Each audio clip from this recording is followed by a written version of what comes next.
Was elected to represent the citizens of Pittsburgh, not Paris. President Trump fulfills a major campaign promise, pulling the U.S. out of the Paris Climate Accord. He is not helping the forgotten American. He is hurting them. Their kids will have worse asthma in the summer. I think it's a very disappointing assessment, and it tells you why he lost when he ran for president. Why in the world should the United States of America absorb the front-loaded financial burden for this agreement? While you were sleeping, the Trump administration asking the Supreme Court to reinstate the revised executive order on restricted travel. It would take just 5 Supreme Court votes to allow the travel order to go back into place, freezing the lower court. How cool is this to wake up at the White House? We got on a plane. We came down here to D.C. because the vice president said he was going to sit down with us for Fox and Friends, so we're going to talk to him. Last night I had the chance to host the Wounded Warrior Project's Courage Awards. Nobody is safe, but I'm safe in knowing that you guys who serve, the men and women who serve, have our backs. You know, I say that you can be in a room of other wounded vets and not say a word and completely understand each other. American. She knows what it means. A-R-O-C-A-I-N. That is correct. Congratulations. Bull, he is so talented. I mean, he's got a huge future. Bunch of #1 hits when you're 23. Not too bad. You didn't have that, Pete? Yeah. You know who else had early success? Ainsley Earhart. It did not go to her head. She's very humble, and she's with the Vice President of the United States right now. And, of course, we're going to get full Scotty McCreery at the end of the show. Hey, Ainsley. Hey, Ainsley. Hey, Brian, Abby, and Pete. Thank you so much. We are so honored to be joined by Mr. Vice President Mike Pence. Thank you so much, sir, for inviting us down here to Washington and talking to us live here on Fox and Friends. You bet, Ainsley. Welcome to the White House. Thank you. Yesterday, you were in the Rose Garden, just right behind this building, and the president has announced that he was pulling out of the Paris Accord. Why is that a good move? Well, what the world witnessed yesterday again was an American president putting America first. President Donald Trump on the campaign trail had called into account an agreement that really put an extraordinary burden on the American economy, while allowing some countries around the world like China and India to literally go a decade or more without any accountability for reducing CO2 emissions. Required billions of dollars of investment by American taxpayers. In a very real sense, it was a transfer of wealth from the most powerful economy in the world to other countries around the planet. And yesterday, President Trump made it very clear that we're withdrawing from the Paris Accord. We're putting the American worker, the American economy first. But you also heard him leave the door open to renegotiating a better arrangement, to maybe re-entering the Paris Accord under new terms and new conditions. But I think what's refreshing is to have a president in the Oval Office who's not only keeping his word to the American people, but I think, as you see on a broad range of issues, whether it's rebuilding our military, whether it's seeing the tremendous growth in this economy, President Donald Trump gets up every day fighting for the American people, and it's already making an extraordinary difference in our security and our prosperity. Well, then why all the hysterics from the left? I listened to the press conference, and if you listen to how unfair it is for the United States, we're going to lose $3 trillion in GDP, 6.5 industrial jobs, families will have less of an income, and the world, we will have to end our coal production. Yet it does benefit China. It does benefit India. Right. So why it doesn't seem fair? And we saw Wilbur Ross, the Commerce Secretary, on our air with Neil Cavuto right after it, and he said this is not an agreement. This is we have to sacrifice, the United States does. So my question is, why did President Obama, why did his administration think this agreement was okay for America? Well, it's long been a goal of the liberal left in this country to advance a climate change agenda. You saw it back in the days of the Kyoto Protocol. President Bush actually submitted that to the Senate. It was rejected 95-0. We heard some of the same apocalyptic predictions when Kyoto was rejected, and yet from 2000 to 2014, because of American innovation and because of new technologies, we saw an 18% reduction in CO2 emissions in this country alone. So we've demonstrated real leadership, we've demonstrated real progress, but for some reason or another, this issue of climate change has emerged as a paramount issue for the left in this country and around the world. And through Kyoto, through President Obama's cap and trade agenda, and then in the last year of his administration, to have America saddled in an international agreement in the Paris Accord, I think I think, put a real burden on our economy and on our people. It was a bad deal for America. And as the president said so memorably yesterday, he was elected to represent Pittsburgh, not Paris. Yeah. I just have to tell you, it is so refreshing to have a president who just stands without apology for the American people, for the American economy, and for America's interest in the world first. What was your reaction to what John Kerry said? He said more kids are going to get asthma this summer because we're pulling out of this agreement. Well, it's disappointing to hear the hot rhetoric, but I have to tell you, when we first met, I was the governor of a Midwestern state. And the truth of the matter is that American industry in the heartland and all across America depends on fossil fuels and coal-burning power plants. And what our companies have seen, what our families have seen, is rising electricity and the cost of utilities in this country. It's put a real burden. We've seen jobs leaving this country. And what President Trump said yesterday is we're going to develop the resources of this country in an environmentally responsible way. We're going to drive American growth and opportunity all across this nation. And we will lead in the world, not follow the world. And one of the things that I've been most amused by, and when I was in Europe in February representing the administration, and to see the president in that extraordinary trip from the Middle East to Europe last week, is to hear some people questioning decisions this administration is making. I see what's happening is the world is seeing that we have a president again who is embracing his role as leader of the free world. He's leading Europe back to a stronger commitment to counterterrorism. He's leading our NATO allies to live up to their commitments to our common defense. And in withdrawing from the Paris Accord and in offering to renegotiate it in a way that's more fair, more equitable to our economy and to every economy in the world, again, you see President Donald Trump is being leader of the free world. He ran on that. He also ran on keeping us safe, our borders safe. And the administration last night has asked the Supreme Court to revive the 6-country travel ban. Is this the only way to get it through? Well, first, I think the American people can tell that President Donald Trump has no higher priority than the safety and security of the people of this country. He's taken bold and decisive action, asserting an executive order to pause immigration from countries that have been compromised by terrorism or don't have the systems in place that we can be confident that when people apply to come here, that they don't represent a threat to our families and our communities. The efforts I think the President's taken and Homeland Security has taken on our borders has been dramatic, and we've seen not only criminal illegal immigrants being removed from our cities, but we've seen more than a 60% decline in illegal immigration on our southern border. I think the American people are heartened by that, but equally frustrated by decisions in courts that call into question whether the President of the United States has the ability to control who comes into this country. The ability to come into the United States of America is a privilege, not a right. And in the initial executive order, we identified 7 countries that did not have the safeguards that we could be confident that people applying to come here were who they said they were. We amended that. We worked closely with our ally in Iraq to put systems in place that we would be confident that people applying to come here would not represent a threat to our people. But we're going to continue to drive this pause forward, advance what the President calls policies of extreme vetting.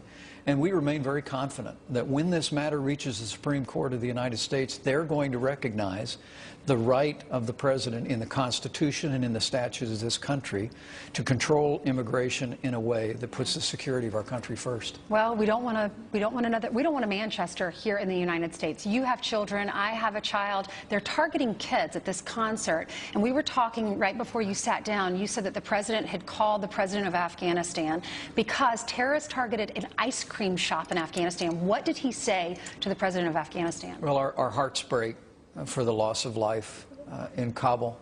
The President reached out with compassion to President Ghani and expressed his support and our prayers for the terrorist attack that took place there. And of course, Manchester continues to just break the hearts of people across this country and across the world. But in both cases, what we see, Ainsley, is a grim reminder of the ruthlessness of those who threaten our country and threaten our allies. And it's the reason why the president has taken such decisive action to control who might come into this country, decisive action at the border, enforcing our laws, a recent funding bill to begin to make a down payment on rebuilding our military. You know, I spoke at the Naval Academy graduation just a little more than a week ago, and I stood up and I said to those midshipmen, Navy and Marines who were graduating, that they could be confident that they have a commander-in-chief who will have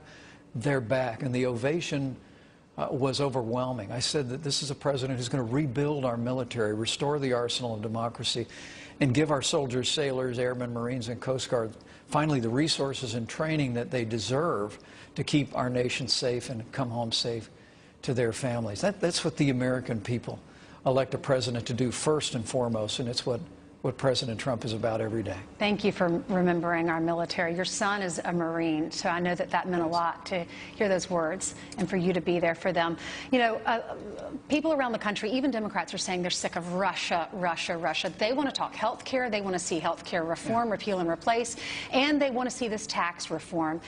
You served our country as a congressman before you're governor and then also vice president. So you know what it's like within the walls of Congress. How are we going to get the Republicans to unite? Well, I think we've made great progress this year. I mean, the truth is, because of the president's leadership and strong support in the Congress, we've been able to enact legislation that's rolled back an avalanche of regulations that came out of the Obama administration. I mean, 14 different bills passed by the House and Senate, signed by the president, that have alleviated some $18 billion in costs of regulation on businesses. I mean, you saw the Dow close at a record level yesterday. You saw a payroll report that more than 250,000 new jobs were created in May, more than 1 million since Inauguration Day.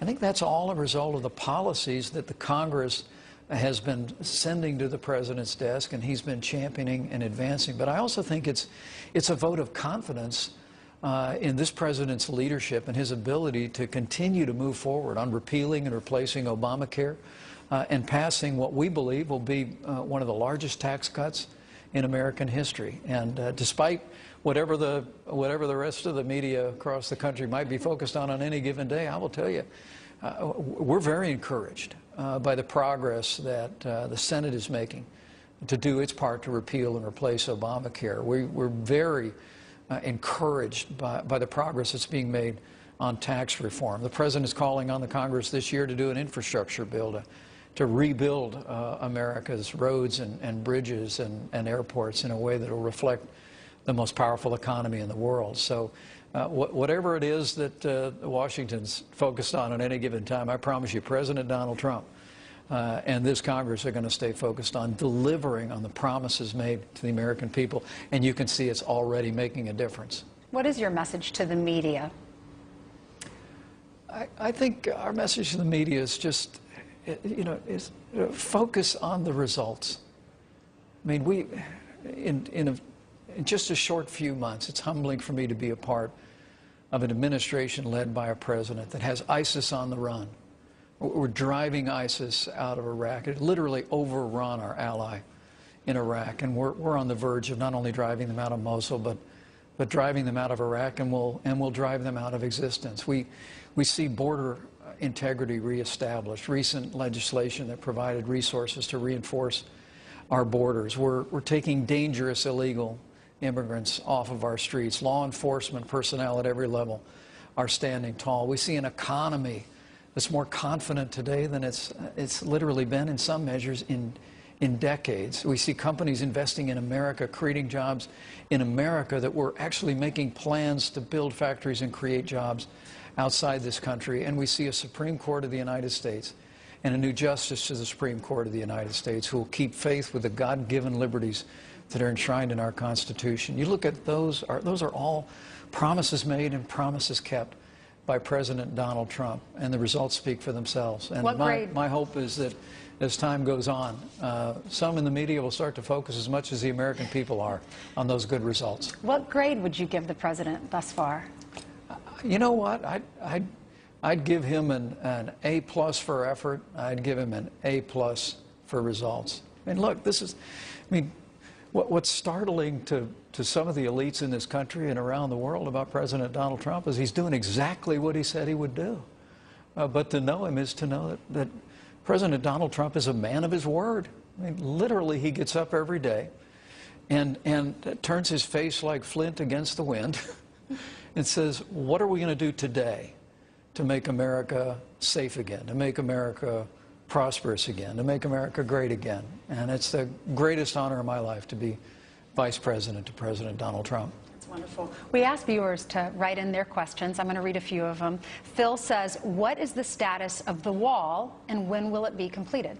Well, we're very pleased that in the short-term funding bill that was just passed, the President insisted on $1.5 billion to continue to reinforce our borders, and we're absolutely committed to build a wall. And when the next round, the full year funding bill comes, you can expect that President Trump, our entire administration, are going to work closely with members of Congress.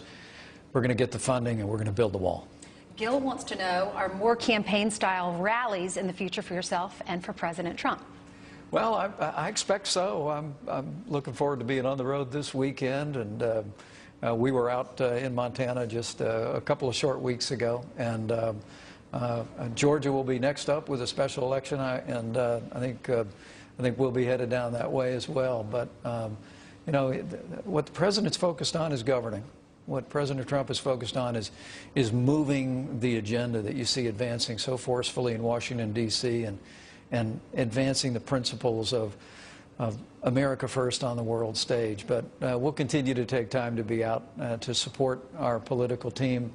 But I can also promise that viewer that I am very confident that you'll see President Trump in a lot of arenas filled to capacity. I'm sure we will. Okay, one more question. Mark says the office of Vice President is a somewhat mysterious position. What are your daily duties?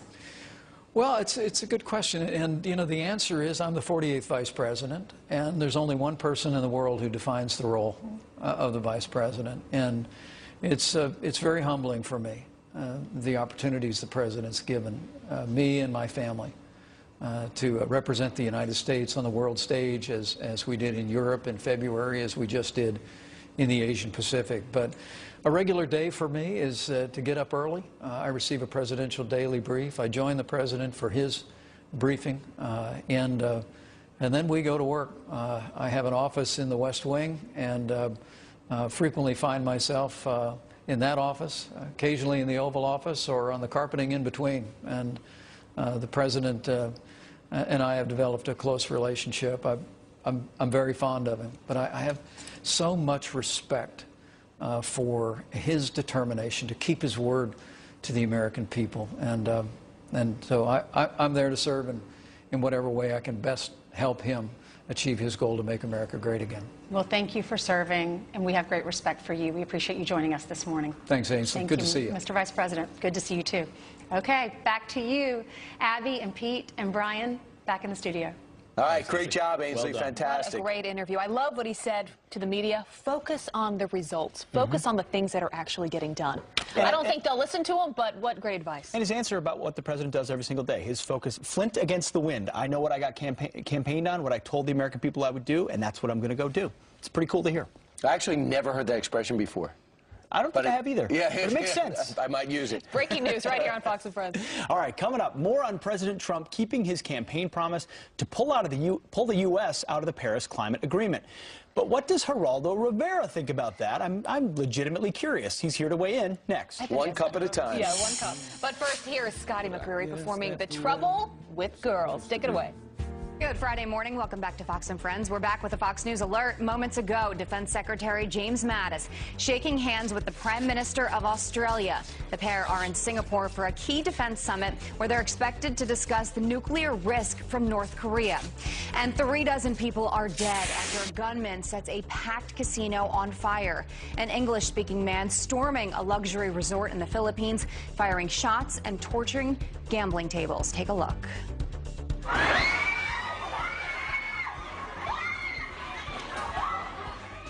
Frightening scene, as you can see by that video. Panicked guests running for their lives as the resort's World Manila fills with thick smoke.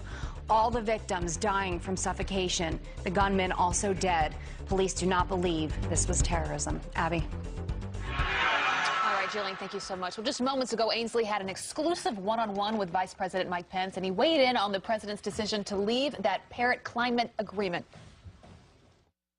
What the world witnessed yesterday again was an American president putting America first. President Donald Trump on the campaign trail had called into account an agreement that really put an extraordinary burden on the American economy, while allowing some countries around the world like China and India to literally go a decade or more without any accountability for reducing CO2 emissions. We're putting the American worker, the American economy first. But I think what's refreshing is to have a president in the Oval Office who's not only keeping his word to the American people, but I think, as you see on a broad range of issues, whether it's rebuilding our military, whether it's seeing the tremendous growth in this economy, President Donald Trump gets up every day fighting for the American people. Well, joining us now to discuss is Fox News correspondent at large, Geraldo Rivera. Hi. Good morning. Roaming Good morning. correspondent. Roaming, sorry. I'm not roaming. You didn't want roaming, right? You want roaming out. You're not both. Roving. Rock and rolling. The man, the correspondent. So before we get to the particulars of what the Vice President said, your take on the interview as a whole. Oh, the interview is terrific. Ainsley did an excellent job. I think Mike Pence is one of the most likable people in American politics. I think he's a perfect, in terms of personality, yin to the president's yang. I like him very much. I don't agree with many of his ideas, obviously. You know, he's a hardcore, traditional conservative. But he's got the president's back, and I appreciate that. He's a traditional politician in the sense that he knows how government works, and that's all good. In terms of climate change, particularly, as you can imagine, Pete, I am absolutely appalled by this decision. I think it's unnecessary, a self-inflicted wound on the president, because I love the president. I like the vice president. I love the president. I want him to succeed, and I think that this is terrible. Right? Yeah, he campaigned on a lot of things. You say things in a campaign that you don't necessarily, or you haven't really thought out whether it's going to be good policy or not. To me, it isn't just the fact that the entire world is against us on this. It's people that I respect in business who have become successful. Jeffrey Immelt at GE, Elliot Musk, you know, at Tesla, Bob Iger at Disney, Mark Zuckerberg at Facebook. It's virtually every industry but the coal industry is against this decision. I don't understand it. Yes, I feel sorry for the coal workers, but I also, if I lived in the 19th century, I would have felt bad for the buffalo hunters when the buffaloes were What was this agreement actually going to do, though? That's the question. I mean, when it was being criticized, when it was initially rolled out, even those who were the most zealous about climate change said it's not going to do anything. It's not going to actually reduce temperatures. It's all voluntary. So why this hysteria over the fact that he said, no, we're going to go our own route? I think that that's a fine question, and I don't know. I don't know. I don't know. I'm not a scientist. I know enough after 50 years in public life. I know enough that you listen to the experts and to generalize consensus. You know, it can't be that 190 countries are all fanciful or they're all looking to screw the United States. I just don't believe that. You know, we already wrote $1 billion check, and you know we would be on the hook to write $1 billion more to underdeveloped nations. And the president's basically saying, yeah, Bob Iger's going to be fine, and we know that Elon Musk is going to be fine. He's got this Tesla car that he hopes to sell to a lot of people that cost $100,000. But what about the people that work for him? What about the people who work in blue-collar jobs? He looked at those numbers and said, this is too much for us to endure. For example, they say it's going to cost our economy over the course of 10 years $170 billion. Now, James Hansen, the godfather of global warming, said this whole thing is a fraud. It's a fake. It is bull blank. For what they say, we'll have a 2C warming target and then try to do a little better every 5 years. It is worthless. There is no action, just promises. He says the whole deal we walked away from doesn't matter anyway. Well, Ben, there's an awful lot of fuss and an awful lot of activity over nothing, Brian. With all due respect, I have been in Beijing, China, when I couldn't see you because of the smog. Is that our fault? I have been in Miami, where at high tide you walk up to your ankles sometimes in seawater. I think that to deny that the climate, the Delaware-sized hunk of Antarctica is separating now. But you know his speech didn't say global change is not happening. He says this deal is bad. What does this get us? What does this get the President of the United States? Other than this makes him look as if he is defying the world just for the sake of defiance. Or leading the world, saying, I campaigned to put America first. We're not just going to go with consensus. Can't you still lead the world by getting out of this deal? I mean, I've heard hysterics on really both sides of the aisle, too, saying the fact that we pulled out of this deal, we're no longer leading on the world stage. Is that true? Because that is not a world I want to live in. All I know, Abby, is I'm a sailor. One of the most encouraging things I see in Block Island Sound and out there by Martha's Vineyard are all these windmills. Every place I go in the country, now we have a house in Ohio, every place I go in the country, I see windmills turning. I have solar power that it cost me 50 grand to put in my house. It was enormously expensive. 10 years ago, I paid it off already by the money I've saved. Natural gas is flooding the market. You don't need dirty coal. What's the point of this? What, the average American can't get natural gas? I would bet most of the people in the New York area have natural gas. They don't fuel anything by coal here anymore. Nothing changes. This deal What is this for? What is this deal for, Brian? What is this deal for? American sovereignty. At what cost, Pete? Our country. At what cost? You want your kid to live in a gas mask? I don't want an international bureaucrat in Brussels telling me what regulations I have to have in Pennsylvania. I don't want to have to swim when I go to the deli. I want the world to be at least as clean as it is now for my children, at least as maintainable, sustainable. All right, I just think that what the president has done is, and I also think this, 1920, League of Nations was going to lead the world to peace. The United States at the last minute said, the world can do it, we're not. Same thing with the League of Nations collapse. Same thing with this climate accord. The United States pulls out, the climate accord will collapse. Well, you can say the opposite about the Kyoto deal, but we're going to leave it there, Geraldo. Thanks for being with us. The debate will go on. All right, a Fox News alert, a major